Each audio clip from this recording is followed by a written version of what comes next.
So, hello everyone. I am Anuj Gupta. So, today we will discuss about the chapter of IT of class 10th. And the first chapter is method of communication. In this video we are going to study introduction of chapter and verbal communication. And in verbal communication first type oral communication. So, let's start chapter method of communication.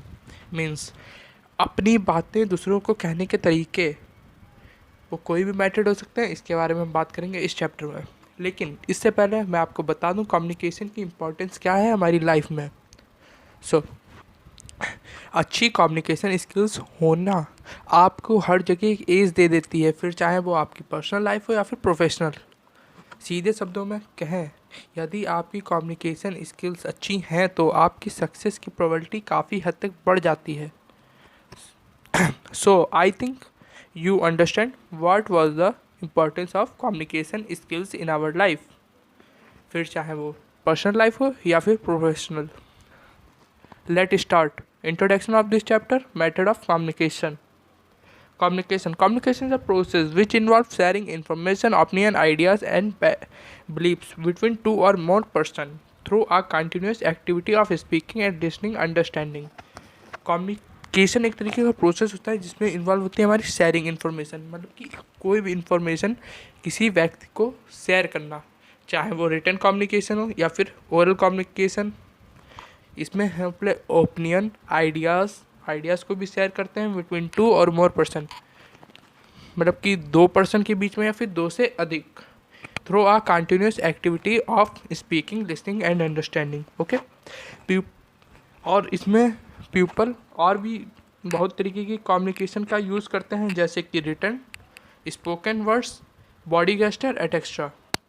Written में लिख के, जैसे कि मैंने इस time लोगो लिखा है, ये कम्युनिकेशन, ये रिटन कम्युनिकेशन है।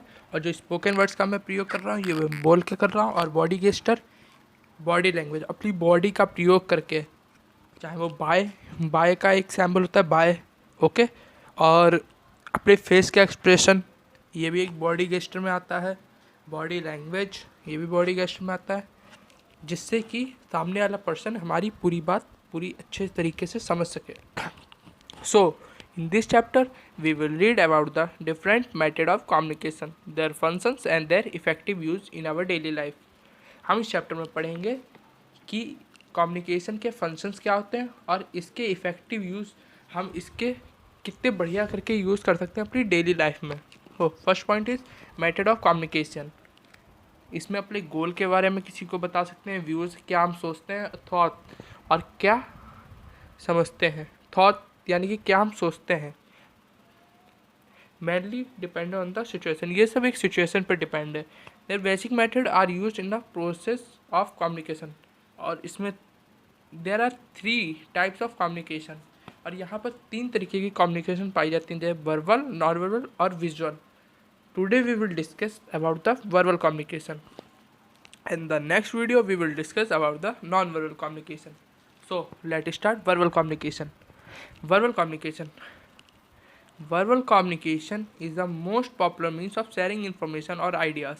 People use words to thought, feeling and ideas other, since language is the most important tool of verbal communication.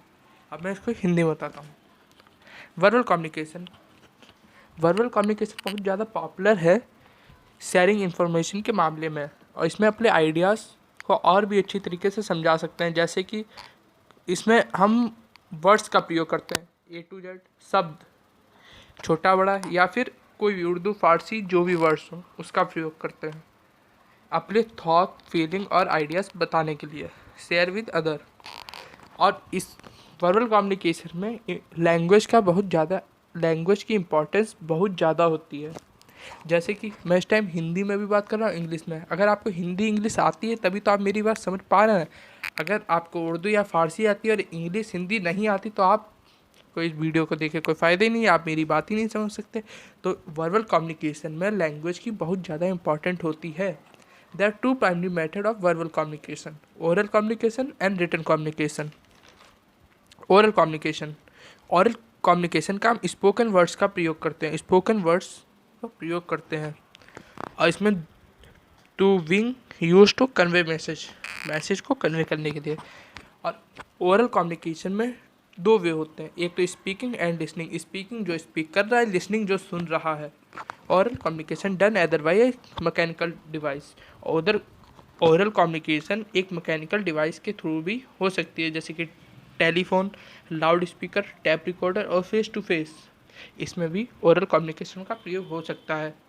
जैसे कि एग्जांपल टेलीफोन, फ़ोन पे बात करते हैं, ये एक उसका एग्जांपल होगा। लाउड स्पीकर, जैसे कि ट्रैफिक पुलिस ले लो आप। ट्रैफिक पुलिस जैसे कि कोई भी काम हो, जैसे चालान किसी का काटना है तो वो लोग लाउड स्पीकर का प्रयोग करते हैं अपनी बात दूसरे को समझाने के लिए। ओके। और बारी आई face to face. Face to face पहले तो हम आमने सामने बैठ के ही फेस टू फेस बातें कर सकते थे सॉरी। पर अब तो वीडियो कॉलिंग भी चल गई है, जिससे कि face to face oral communication भी हो सकता है। व्हाट्सएप पे और भी ऐप हैं। ओके। और ओरल कम्युनिकेशन का हम प्रयोग बिजनेस मीटिंग में कर सकते हैं, कोई प्रेजेंटेशन देने के लिए, या फिर क्लासरूम लेक्चर, या फिर कोई भी सेरेमनी वगैरह, या फिर कोई भी फंक्शंस में भी कर सकते हैं। ओके। अब हम अगला पॉइंट बताएंगे, factor to improve communication skills. Communication skills को इम्प्रूव करने के लिए हमें क्या क्या करना चाहिए। Number first is make communication purity. अपनी कम्युनिकेशन को प्राथमिकता दें सबसे पहले। इसके लिए आप टेक क्लासेस लें, या फिर बुक्स पढ़ें, मैगजीन्स पढ़ें, या फिर आर्टिकल्स। और हमेशा उस व्यक्ति से ज़रूर सीखें कुछ ना कुछ जो आपके आसपास सबसे अच्छा कम्युनिकेटर हो। हमेशा सीखें उससे कि वो कैसे बोलता है, उसकी बॉडी लैंग्वेज, उसे सीखें। Number two is take time to respond. हमेशा समय लें, कुछ कहने से पहले सोच लें कि आप क्या जो कहने जा रहे हैं वो सही है, और जो आप कहेंगे उससे वो लोगों को समझ में आ पाएगा, या फिर आप खुद वो बात समझ पाए हैं। ओके। अब स्पीच जैसे कि आपकी कम्युनिकेशन स्किल्स अच्छा अगर बढ़िया नहीं है, तो आप कोई भी कहीं पर भी, जैसे कि कोई भी प्रोग्राम वगैरह हो रहा है, या फिर आपके स्कूल में, या फिर कहीं पर भी, तो स्पीच देने की प्रैक्टिस करिए और उसमें पार्टिसिपेट ज़रूर करिए।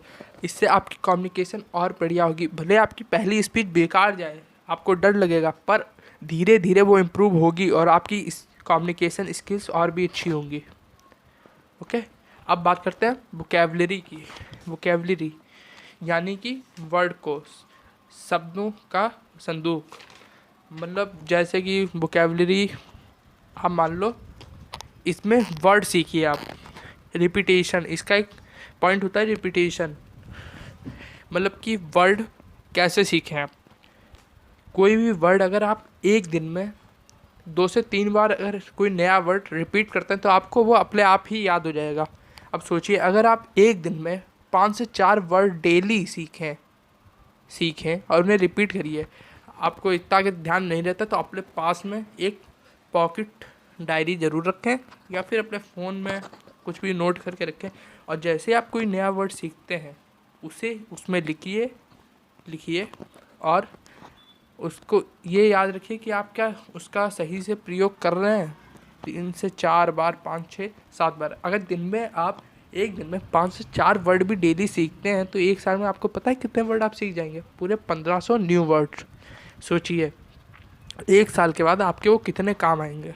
1500 न्यू वर्ड। और दूसरा पॉइंट मैं आपको बताता हूँ, चाहे आपकी इंग्लिश कितनी भी बढ़िया, आपकी कम्युनिकेशन स्किल्स कितनी भी अच्छी हो, आप अपने पास एक डिक्शनरी ज़रूर रखें। चाहे वो फ़ोन में डिक्शनरी रखिए, या फिर एक पॉकेट साइज डिक्शनरी अपनी पॉकेट में ज़रूर रखें। ओके।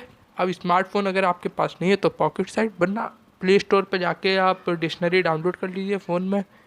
उसके बहुत ज़्यादा फ़ायदे हैं। राइट अप, तीसरा पॉइंट है राइट अप। मतलब लिखने की आदत डालिए। जितने अच्छे से आप लिखेंगे, उसकी आपकी रीडिंग होगी, उससे अच्छी और भी अच्छी आपकी कम्युनिकेशन स्किल्स होंगी रीडिंग से और राइट अप से। ओके।